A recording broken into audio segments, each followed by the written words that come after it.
Adilakshmi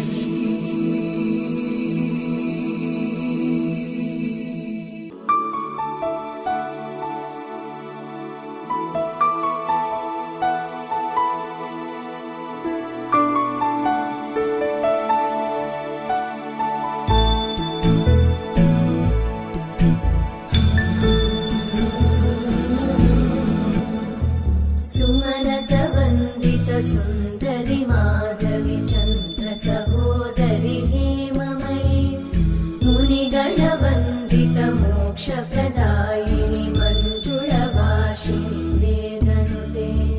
पङ्कजवासिनि Dev सुपूजित सद्गुणवर्षिणि शान्तियुते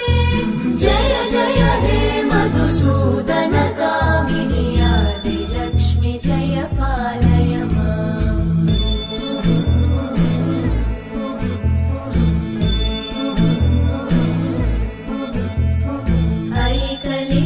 ऐकलिकल्मषनाशिनि Kamini वैदिकरूपिणि वेदमये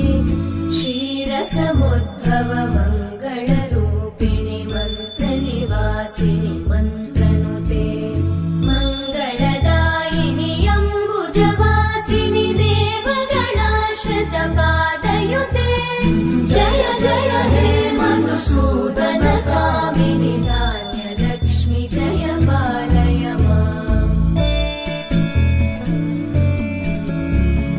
Jai वरवर्णिनि Vaishnavi Bhargavi मन्त्रस्वरूपिणि मन्त्रमये